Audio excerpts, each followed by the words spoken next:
Gaza के अंदर पानी भी नहीं मिल रहा है। इज़राइल पानी तक पहुंचने नहीं दे रहा है। पहले से ही वाटर सप्लाई बंद है और पानी के टैंकर इजिप्ट के रास्ते भी काफ़ी मुश्किल से पहुंच रहे हैं। ऐसे में गाज़ा के अंदर भूख और प्यास बढ़ती जा रही है। इस चीज़ को देखते हुए ईरान के सुप्रीम लीडर ने मुस्लिम देशों से कहा है, रिक्वेस्ट की है कि आप भी अपने देशों से ये जो इज़राइल तक तेल पहुंच रहा है इसको बंद कर दीजिए। इज़राइल किसी भी तरह से कोई वेसल ना जाए, पाबंदी लगा दीजिए जब तक इज़राइल पानी नहीं छोड़ देता है, जब तक इज़राइल गाज़ा पर हमले करना बंद नहीं कर देता है। दोस्तों, सुप्रीम लीडर आयतुल्लाह खामनाई के इस बयान के बाद हड़कंप मच गया है। इसके अलावा दोस्तों, आयतुल्लाह सैयद अली खामनाई ने ट्वीट करके कहा है कि गाज़ा के अंदर हम देख रहे हैं कि गाज़ा जीत रहा है। दोस्तों, साफ तौर से आप जानते हैं कि अंतर्राष्ट्रीय लेवल पर ये चीज़ें अब बोली जा रही हैं कि इज़राइल ये जंग हार रहा है। जी हाँ, इससे पहले की रिपोर्ट में बता चुका हूँ कि बरतानिया के अखबार ने, द गार्डियन ने भी क्लियर कह दिया है कि इज़राइल की सेना बुरी तरह से हार रही है और इज़राइल की सैनिकों की भारी मात्रा में मौत गाज़ा के अंदर हो रही है। लेकिन इसके अलावा दूसरी तरफ आयतुल्लाह खामनाई का इशारा साफ साफ है कि कुछ भी हो जाए ये जंग हमास जीत रहा है। वहीं WHO ने साफ तौर से कहा है कि गाज़ा के अंदर भूख बहुत ज़्यादा बढ़ चुकी है। 90% जो लोग हैं ज़्यादा से ज़्यादा भूखे हैं और प्यासे हैं। ईरान के सुप्रीम लीडर खामनाई ने साफ तौर से कहा है कि इसमें कोई शक नहीं है, दो राय नहीं है कि गाज़ा में जीत गाज़ा के लोगों के साथ है, फ़िलिस्तीन के साथ है। इसमें कोई दो राय नहीं है कि आने वाले समय में इज़राइल नक्शे से मिट जाएगा और बुरी तरह से वो हार रहा है। आइए वो मंजर आपको दिखा देता हूँ।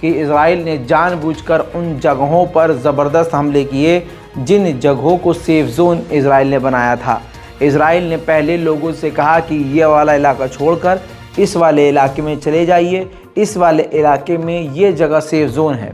लेकिन इज़राइल ने क्या किया, रास्ते में भी लोगों को मारा और उस जगह पर भी हमला किया जिसे सेफ जोन कहा गया। गज़ा की सरकार ने बताया है कि इज़राइल के खौफनाक हमलों में सिर्फ 2 बिल्डिंग के अंदर 90 लोगों की मौत हो गई है। उधर हमास ने साफ तौर से बताया है कि इज़राइल की सेना ने एंटायर फैमिली को ही, यानी पूरी की पूरी फैमिली को ही गोली मारकर ख़त्म कर दिया है और ऐसा पहला केस नहीं है, इज़राइल लगातार यही कर रहा है। मेरे दोस्तों, आपको बता दूं कि UN के चीफ एंटोनियो गुटेरेस सामने आए हैं और वीडियो के ज़रिए अमेरिका और इज़राइल की निंदा करते हुए कहा है कि गाज़ा के अंदर 500 मिलियन यानी 5 लाख से ज़्यादा लोग ऐसे हैं जो बुरी तरह से भूखे हैं। हमें इस जंग को ख़त्म करना होगा ताकि भूख मिटाई जा सके और भूख से लड़ा जा सके। More than 500,000 people, a quarter of the population, are facing what experts classify as catastrophic levels of hunger. 4 out of 5 of the hungriest people anywhere in the world are in Gaza. Humanitarian veterans who have served in war zones and disasters around the world, people who have seen everything, tell me they have seen nothing like what they see today in Gaza. दोस्तों, एक अंतर्राष्ट्रीय संगठन है the central council session of the international trade union confederation. दोस्तों, इस संगठन ने, जो एक बड़ा संगठन माना जाता है, उसने कहा कि इज़राइल ने 1967 से 1967 से जहां जहां फ़िलिस्तीन के इलाकों में कब्ज़ा किया है, फ़िलिस्तीन को मिटाकर अपने यहूदियों को बसाया है, उस 1967 वाले जगह पर इज़राइल जहां था पीछे फेंकना चाहिए, पीछे इजराइल को हटना चाहिए। जहां जहां इजराइल ने सेटलमेंट किया है 1967 से आज तक, उन तमाम जगहों को इजराइल को आज़ाद करना चाहिए। वहीं दोस्तों, इजराइल की मिलिट्री ने एक वीडियो बयान जारी करके बताया है कि उसने एक ऐसे हमास के लीडर को कत्ल किया है जो हथियार हमास के लोगों को सप्लाई करता था।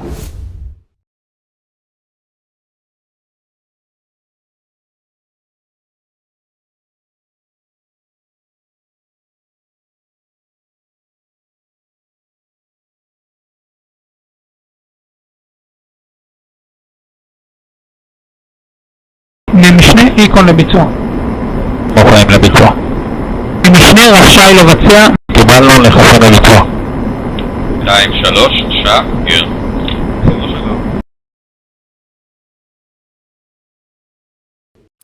ह्यूमन राइट अंतर्राष्ट्रीय संगठन रेड क्रिसेंट के कई सारे लोगों को इजराइल ने गिरफ्तार किया है। अब उस संगठन ने मांग की है कि हमारे लोगों को जल्द से जल्द इजराइल रिहा कर दे। उधर दोस्तों, कनाडा में खेल नया शुरू हुआ है।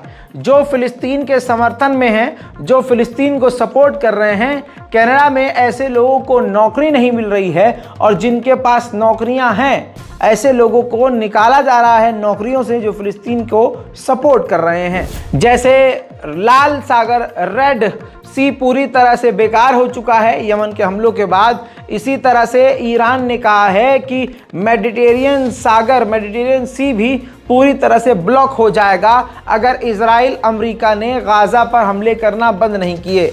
लेकिन IRGC के कमांडर ने यह नहीं बताया कि आखिर मेडिटेरियन सागर जो इतना बड़ा है उसको बंद कैसे करेगा ईरान। वहीं ईरान के राष्ट्रपति इब्राहिम रईसी ने कहा कि नेतन्याहू और उसकी सरकार के खिलाफ इंटरनेशनल क्रिमिनल कोर्ट में केस चलना चाहिए। दोस्तों, रशिया ने वो काम कर दिया जो किसी ने नहीं किया। गाजा से 45 रेफ्यूजीज रशिया के दागिस्तान के इलाके में पहुंचे तो रशिया ने उनको, उन 45 के 45 गाजियंस को अपने देश की नागरिकता दे दी और पासपोर्ट दे दिया।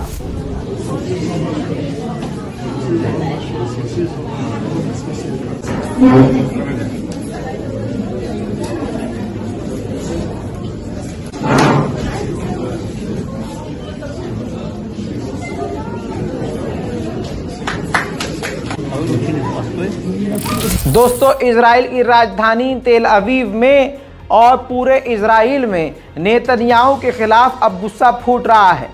ज़बरदस्त बरसात के बीच भी लाखों की तादाद में इजराइल में नेतन्याहू के खिलाफ ज़बरदस्त प्रदर्शन हो रहे हैं। दोस्तों,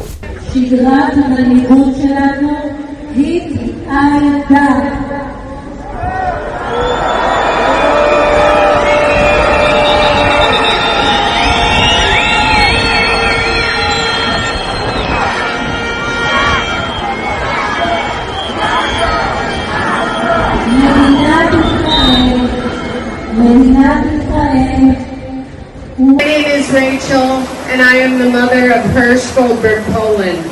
He is my eldest child and my only son. He is an Israeli-American civilian who, while at a music festival and before being stolen and kidnapped into Gaza, had his... उम्मीद करता हूं कि ये रिपोर्ट शेयर करेंगे और इंतजार करेंगे आप हमारी अगली रिपोर्ट का। जय हिंद।